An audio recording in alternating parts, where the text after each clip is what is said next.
मनीष तिवारी जी का mic on कीजिए please. धन्यवाद सभापति महोदय।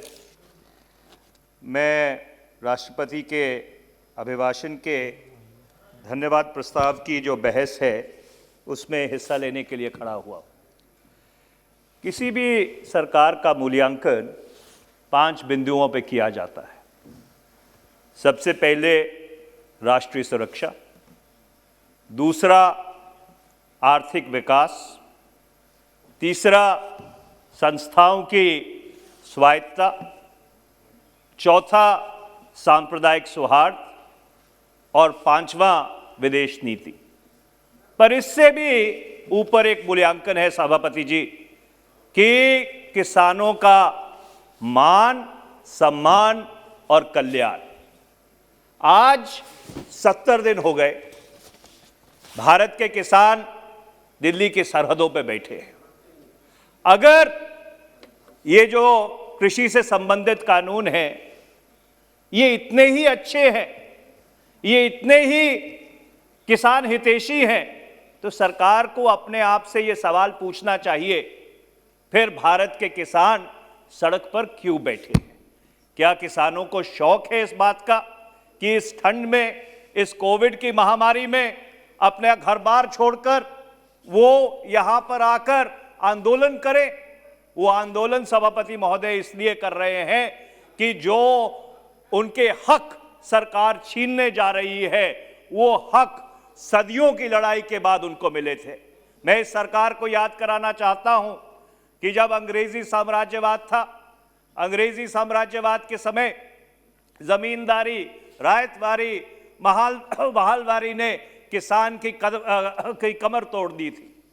जब भारत का आजादी का आंदोलन चल रहा था तो राजनीतिक आजादी के साथ साथ एक बहुत बड़ी मांग आर्थिक आजादी की भी थी, और उस आर्थिक आजादी का केंद्र बिंदु यह था कि जो जमीन है वो किसान को दी जाएगी, जिसको अंग्रेजी में कहते हैं लैंड टू द टिलर।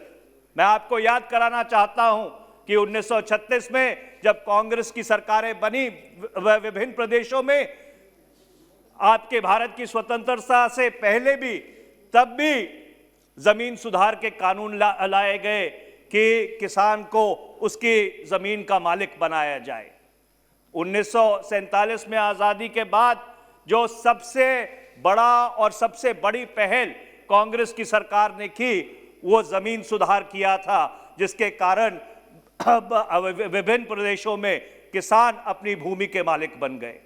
इस सदन में पहले आम चुनाव से पहले जो पहला संसदीय संशोधन लेके आया गया था, उसका मुख्य उद्देश्य यह था कि जिन जमीन सुधार कानूनों को एक पटना हाई कोर्ट की खंडपीठ ने अवैध ठहराया था, उस चीज को ठीक करने के लिए इस सदन में सबसे पहला संविधान संशोधन लेके आया गया था।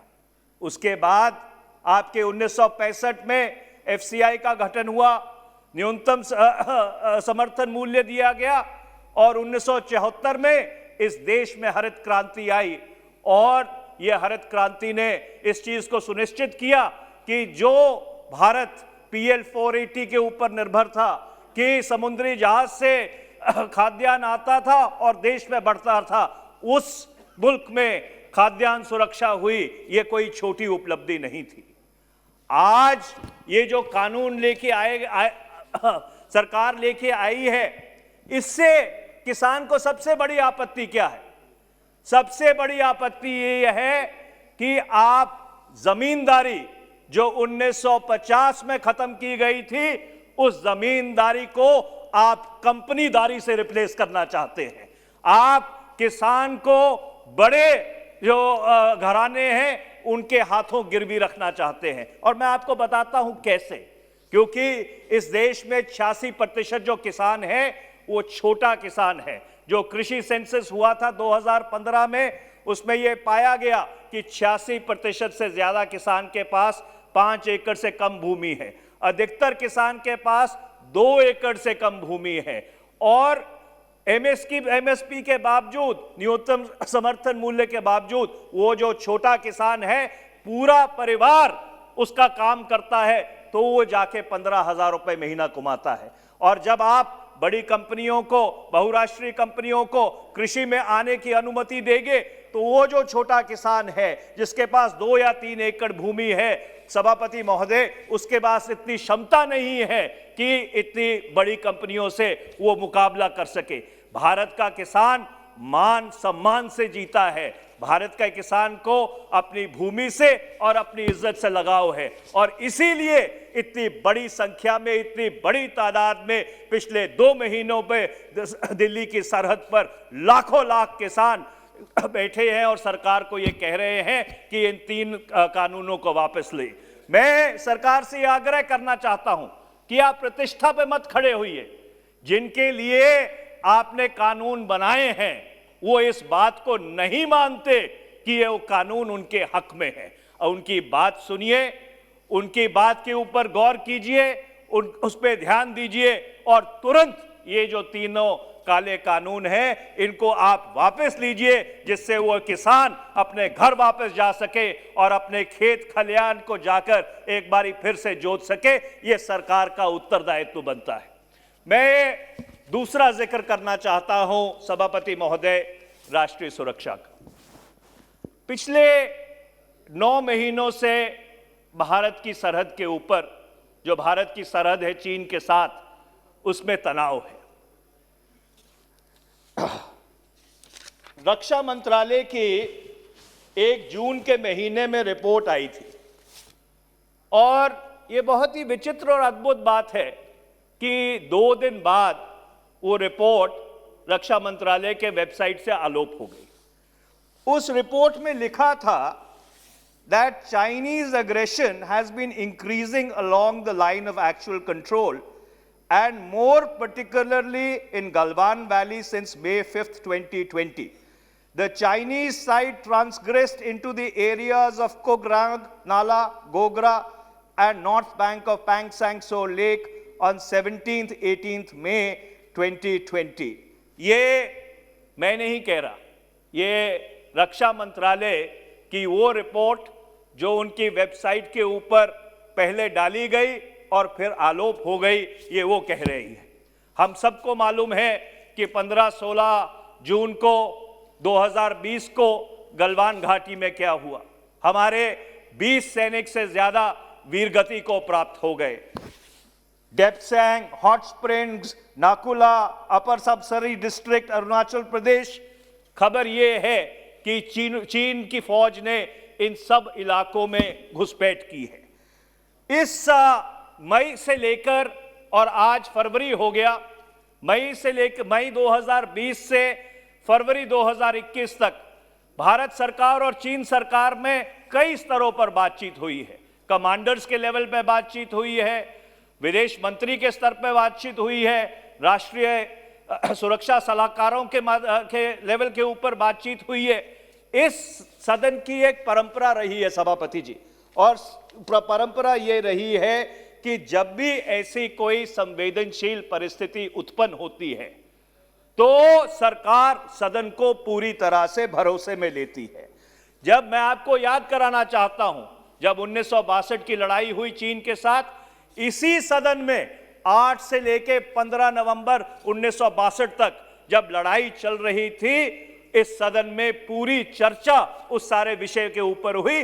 और वो चर्चा किसके अनुरोध पे हुई थी? वो चर्चा हुई थी भारत के पूर्व प्रधानमंत्री, जो राज्यसभा के सांसद थे, सम्माननीय स्वर्गीय श्री अटल बिहारी वाजपेयी की पहल के ऊपर हुई थी। उसके बाद चाहे 1965 हो, चाहे 1971 हो, 1999 हो, जब भी भारत के ऊपर आक्रमण हुआ है, इस सदन में विस्तृत चर्चा उस सारे विषय के ऊपर हुई है। मैं सरकार से यह आग्रह करना चाहता हूं कि इस परिस्थिति को और इस सदन की जो परंपराएं हैं उनको संज्ञान में लेते हुए चीन के मुद्दे के ऊपर एक विस्तृत बहस इस सदन में बहुत आवश्यक है। और मैं ये उम्मीद करता हूं कि जब प्रधानमंत्री जी इस अभिभाषण का जवाब देंगे, इस अभिभाषण के धन्यवाद प्रस्ताव का जवाब देंगे, वो जरूर जो चीन के साथ परिस्थिति है, जो पिछले 8 महीने से बॉर्डर के ऊपर तनाव है, जो खबरें हैं कि चीन ने भारत की सरजमीन में घुसपैठ की है, उसके ऊपर विस्तृत जानकारी देंगे। मैं दूसरे मुद्दे पे जिस पे आना चाहता हूं सभापति महोदय, वो है देश का आर्थिक विकास। आज 37 महीने हो गए कि जो अर्थव्यवस्था का वृद्धि दर है वो निरंतर और लगातार गिरता जा रहा है। इस सदन में बहुत चर्चा हुई कि लॉकडाउन की वजह से देश का बहुत फायदा हुआ। मैं बहुत ही अदब और सत्कार के साथ ये कहना चाहता हूं कि जिस तरह का लॉकडाउन भारत में किया गया था उसके बगैर भी काम चल सकता था। बाकी एशियाई मुल्कों में जहां पे ऐसी भीषण परिस्थिति बनी वहां पे भी इससे सरल लॉकडाउन से काम चला। और मैं इसलिए कह रहा हूं क्योंकि अगर आप इस सारी चीज को एक संज्ञान में लें, पूरी दुनिया में 1,08,00,000 कोविड-19 के केस हैं। उसमें से 10.48% जो केस हैं वो सिर्फ भारत में है। 10% of the total number of कोविड-19। मैं 3 मिनट और लूंगा आपकी अनुमति से सभापति जी, 3 मिनट और लूंगा। मैं 3 मिनट और लूंगा, मेरे को 2 बात और कहनी है। तो 10% जो केस है पूरी दुनिया के वो भारत में है। ये बात बिल्कुल सही है कि हमारा जो डेथ रेट है वो भगवान की कृपा से कम रहा है, पर इस चीज पे विचार करना चाहिए कि या ये सरकार की नीति की वजह से है कि भारतीयों में जो इम्यूनिटी है वो उसकी वजह से है। मैं आखिरी बात एक और कहना चाहूंगा सभापति महोदय, हमारी संस्थाओं की जो इंडिपेंडेंस है उसको लेके, स्वायत्तता को लेके आज इस देश में एक धारणा बन गई है कि हमारी जो न्यायपालिका है वो उस ढंग से काम नहीं कर रही जिस ढंग से और जिस स्वायत्तता से उनको काम करना चाहिए।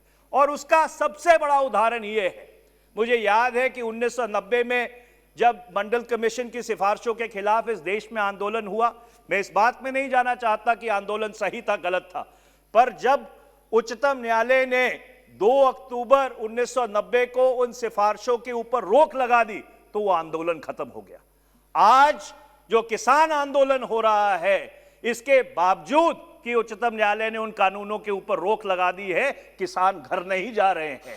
और इसलिए न्यायपालिका को बहुत गंभीरता से इस बात पे विचार करना चाहिए कि क्यों इस देश के लोगों का भरोसा न्यायपालिका से उठता जा रहा है। क्योंकि सभापति महोदय समय समाप्त हो गया है। अभी मुझे बहुत 13 मिनट टाइम मिल गया।